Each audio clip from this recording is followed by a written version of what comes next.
You've asked me to talk about a couple things, and I'm going to say a few comments about these three topics and then open it up for questions, because I think the questions are even more important than what I have to say.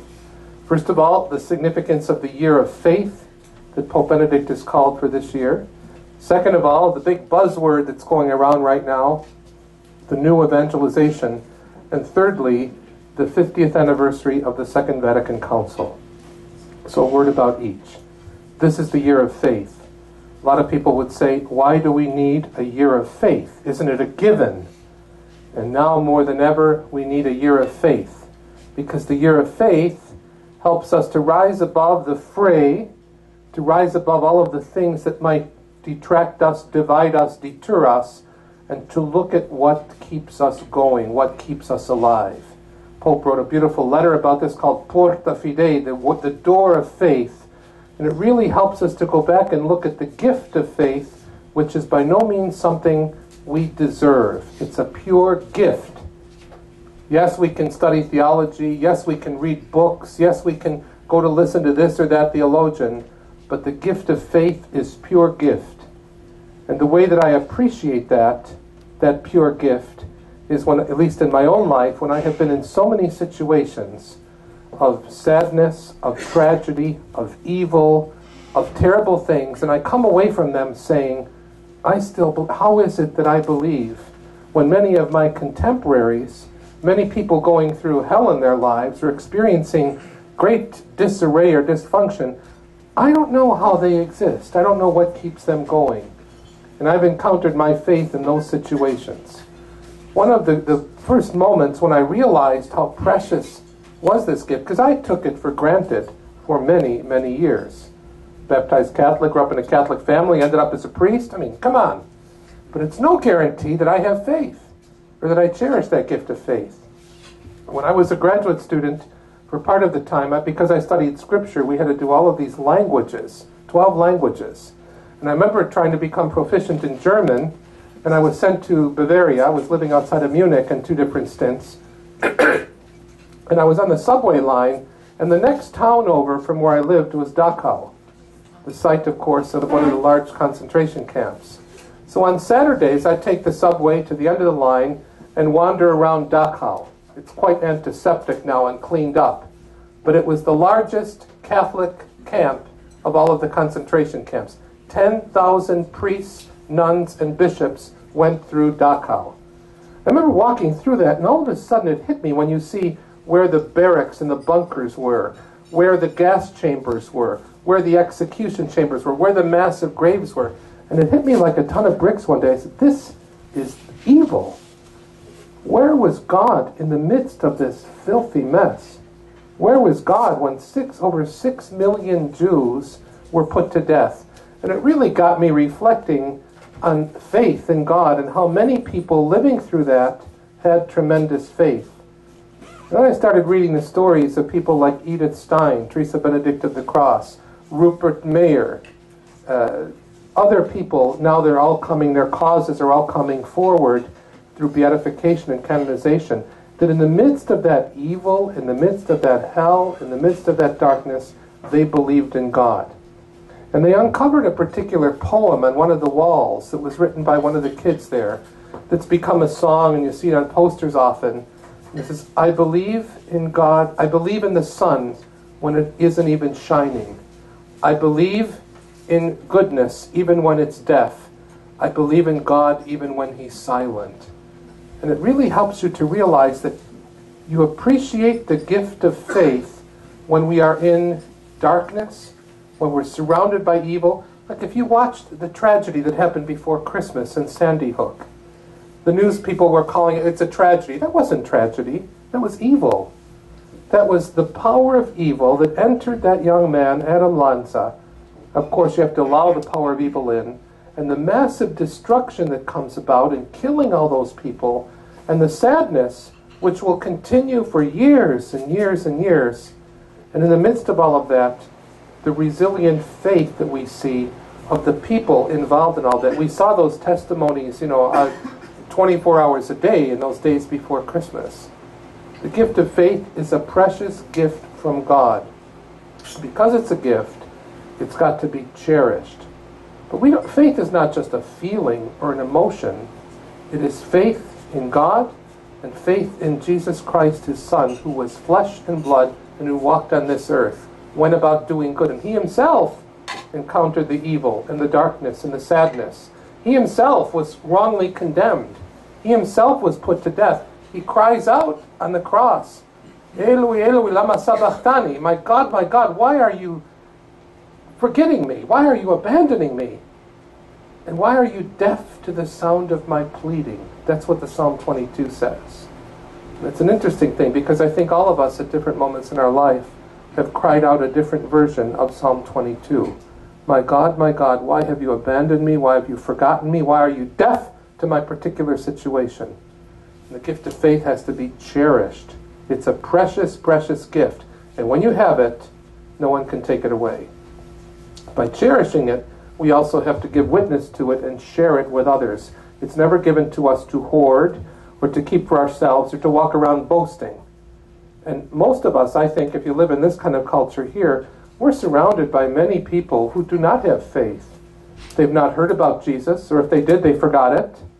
People who really don't care. When I walk out of the office, and when some of us walk out of the office every day from the television studio, where we spend our days dealing with all kinds of Catholic news and Catholic issues, and Pope said this, and Bishop said this, and this went wrong, and scandal here and scandal there, and we look around at the people we see walking up the street, I often think of this. They could care less over the things I just spent 8 hours worrying about, or 10 hours worrying. They can care less about Kateri Tekakwitha and some of the things she encountered, because they're going about their business. Go stand in the Eaton Center in the food court and look down, and you see all of those people. How many of them are worried about the sacrament of reconciliation, or grace, or living out their baptismal promises, or all of those things that are a preoccupation for us? And you step back and say, wait a minute, I too have a responsibility to speak about my faith, to share that gift with others. Second point is this whole thing of the new evangelization. I had a funny experience a couple weeks ago. I went to speak to our old priests in the infirmary. I'm a Basilian. Our infirmary is here on St. Joseph Street. And they put up the sign, Father Rosica is coming to speak about the new evangelization, because I was the secretary at the Synod of Bishops that took place in October. The Vatican appointed me as the spokesperson. So I was there the whole month, recording everything, speaking to the press every day, telling the press what the 400 bishops just got done saying inside the Synod Hall at the Vatican and what Benedict said. So I'm going to go speak about the new evangelization. So I prepared this lofty talk and everything else. I get there, and of course all our old men in wheelchairs and whatever, and the first hand goes up before I started. What are you talking about the new evangelization? What's wrong with the first one? What do you think I spent my life doing? Founding this college, finding this school. What's wrong with the first one? I said, Father, that's a very good question. It's an excellent question. Whenever you use the word new, it presumes that something is old and something's come about. But this whole idea of the new evangelization, which is directly linked to faith, you know who started talking about new evangelization? For the first time, it was John Paul II in 1979, when he went back on his first home visit to Poland, and he said, there is a great need for a new evangelization. Everybody looked around and said, what's he drinking? Is this vodka? Is this causing this? We got enough projects to do in the church. We don't need any more. And then, of course, he dropped the other bombshell shortly after. We're going to have a great jubilee. And we had 6 years of preparation for the jubilee. But the ingeniousness of John Paul II to say we needed a new evangelization. And what it simply means is this. There is a first evangelization which is necessary. People like the Jesuit martyrs came and brought the gospel from the old world to this world, and they transformed our culture here. We owe a huge amount to Jean de Brébeuf and Gabriel Lallemand and René Goupil and all the rest who did that. And one of the people they converted through their efforts was this young Indian, Mohawk, that the Pope just made a saint in October, Kateri Tekakwitha. The first evangelization is announcing the gospel to those who've never heard it. The new evangelization is announcing the gospel to those who may have heard it, who have grown tired of it, who have walked away from it, who need the fire to be lighted once again. That's what the new evangelization is. And I spend my life, people say, are you a specialist in the first evangelization or the new evangelization? I say all of the above. Because every day, especially in a culture like ours, we are encountering people who have never heard of Jesus Christ. I guarantee you that there are many people who have never heard of Jesus Christ here and who don't know, not here, hopefully not. And if you haven't, see me afterwards, I'll give you my card, okay? And there are many of our contemporaries who have heard of Jesus Christ, who may have gone to Ontario Catholic schools, who may even have had a degree in theology, who may have done all kinds of things, who grew up in Italian Catholic families, of all things, mamma mia. But they forgot. The fire went out. And that's why John Paul II spent the rest of his time from 1979 until 2005 when God took him home.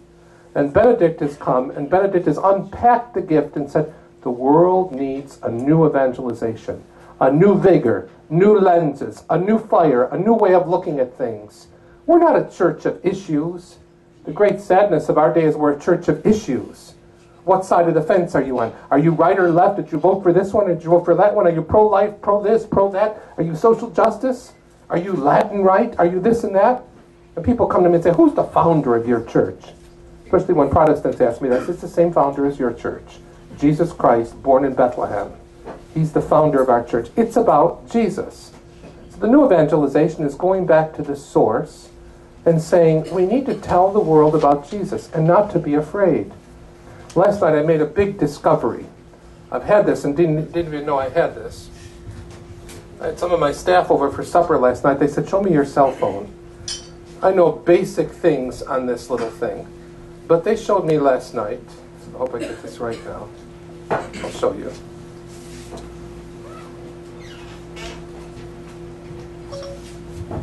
Siri, what is faith? What would you like to search for? Are you faithful? Searching the web for are you faithful?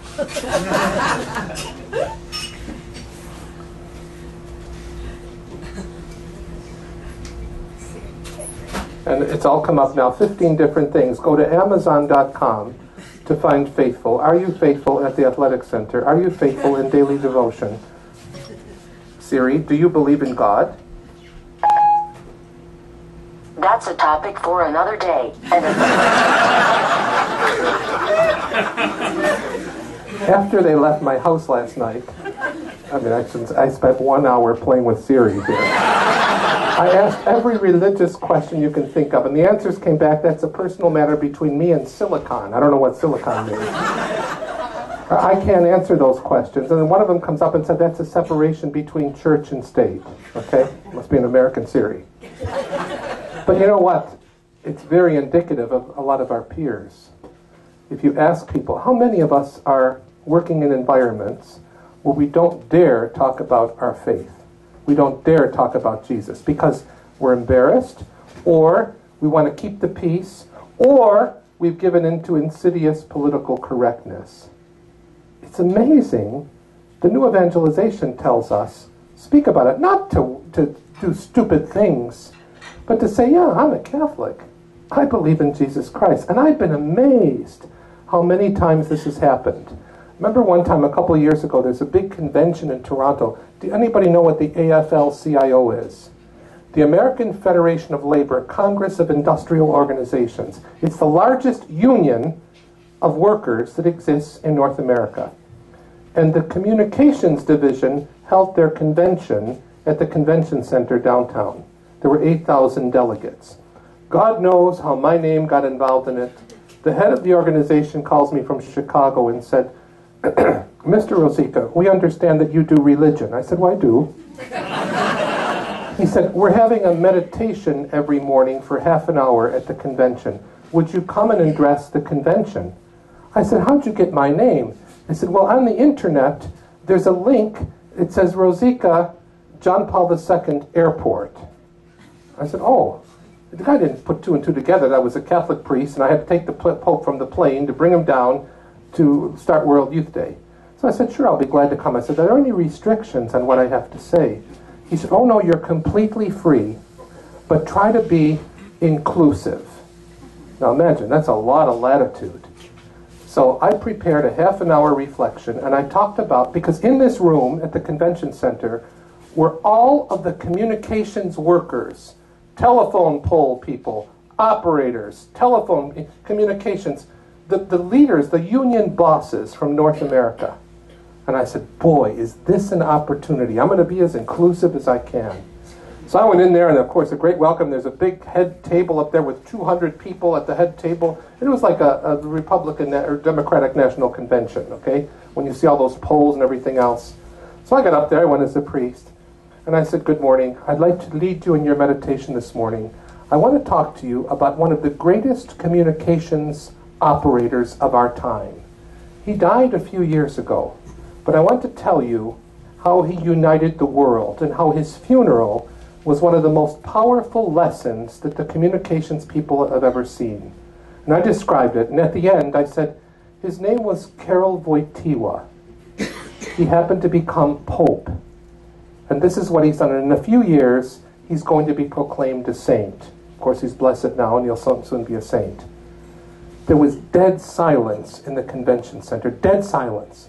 I said, so I ask all of you this morning, before I leave the stage here, to bow your heads and let us pray to Jesus Christ, who was his union boss.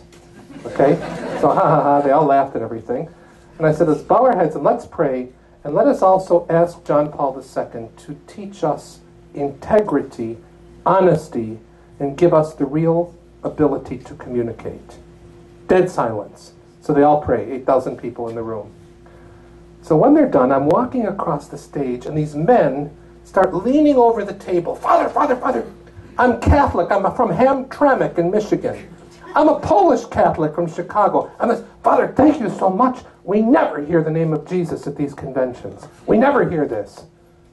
I remember thinking to myself, if that isn't a moment of evangelization, what is? Because it's then they wrote to me and said, we want the text of your talk for the Acts of the Convention of AFL-CIO. I said, sure, I'll give you the whole text and the footnotes and everything else. New evangelization is for us right now. And when the Pope called the Synod in October, it was an extraordinary experience. This is the second Synod I've been at. I was inside for the whole Synod. There are 460 people at the Synod.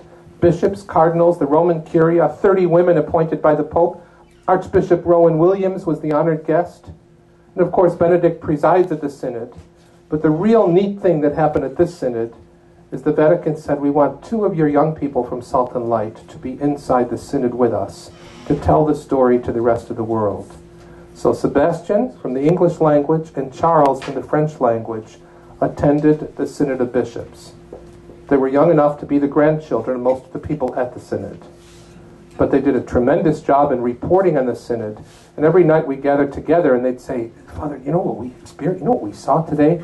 We saw the bishops and cardinals of the world talking about the problems of faith, talking about the struggles they had. And what struck me the most at the Synod of the New Evangelization were not the stories of the bishops and cardinals of the major sees in Paris and, different dioceses like this, but the people like the Patriarch of Baghdad and the Bishop of Lahore, Pakistan, and the Bishop of India, the Bishop of this, who got up and talked about massive persecution of Christians. Patriarch of Baghdad said 1 year ago today, that day in October, my cathedral was blown up and 137 people lost their life because of some Islamic fundamentalists. And the Bishop of Lahore said, they just shoot our people up by going to church.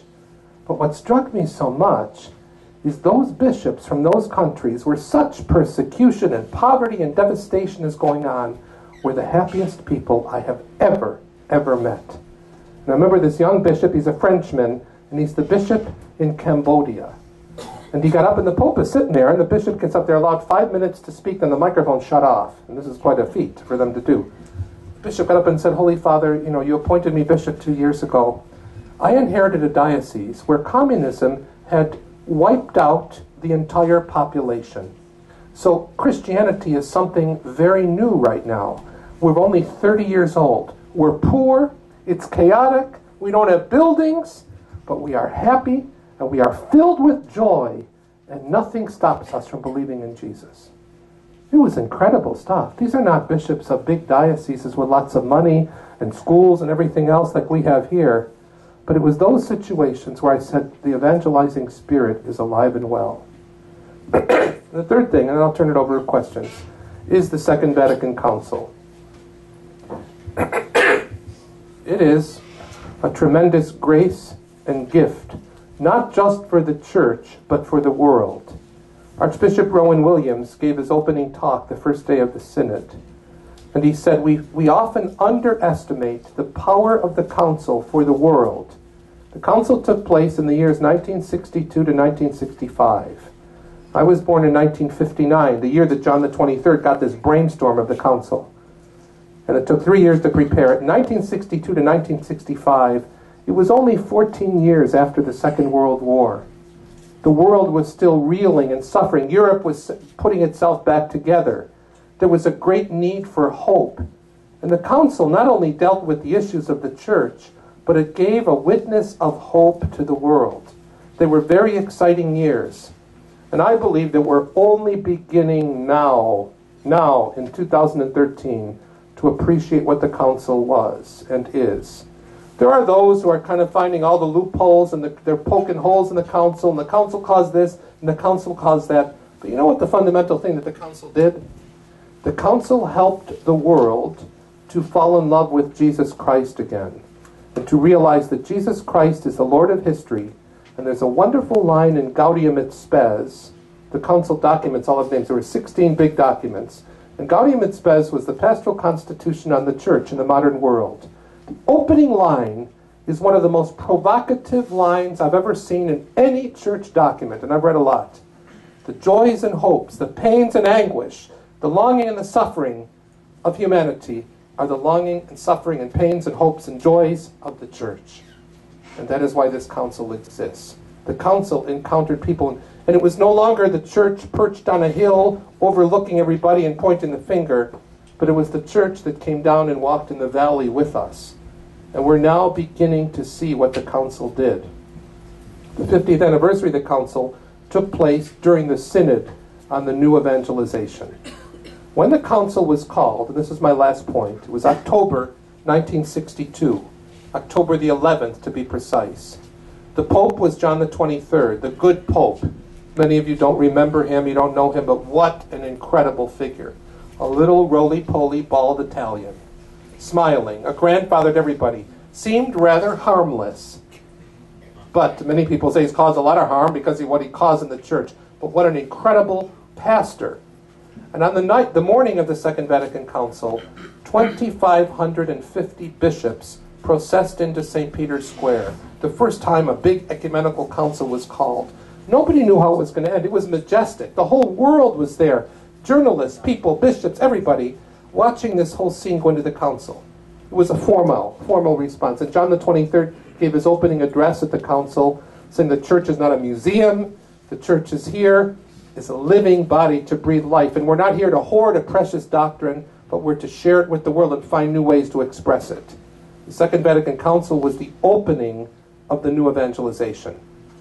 John had cancer at that point. He died in 1963 right afterwards. But that night, he went to bed, and Rome is really nice and warm in the month of October. And spontaneously, 500,000 young people streamed towards St. Peter's Square. It was an extraordinary event. They came, it was like before World Youth Days were, coined, they had a World Youth Day that night. And they came carrying torches. We have all the television footage of this. They came singing and carrying torches, and John is in bed. Here's all this. And his secretary is an old man, an old bishop, told the story on TV. We interviewed him last month. And he said, the Pope said, "What is all that?" He says, "The young people are coming." The Pope said, "I want to speak." And they said, No, Holy Father, you don't speak without a text. It's a horrible thing, in Rome. He said, "Open the windows, I want to speak." So he goes to the windows, and this is all on Italian television. Goes to the window, and he sees this spectacle before them. And it was a full moon that night, too. So the words that he said became known as the Discorso della Luna, the speech of the moon. And it is a magnificent talk. He said, cari giovani, dear young people, how wonderful to see you. This morning we saw this huge procession of bishops streaming inside. We don't know what's going to happen there. In fact, John thought it was only going to last a couple months. It lasted 3 years. It outlived him. He said, but we do know this, that God is with us and that Mary is with us. And then he started. He says, tornando a casa, date una carezza ai bambini. Going home, when you go home tonight, embrace the babies in your house. Give them a kiss and let them know it's from the Pope. And if there's young people in your home who are disenfranchised or distant, hug them. And if they're old people, be close to them. And if there are sick people, stay with them and let them know that the Pope is with them and they're never, ever alone on their journey. Even the moon is shining on this spectacle tonight.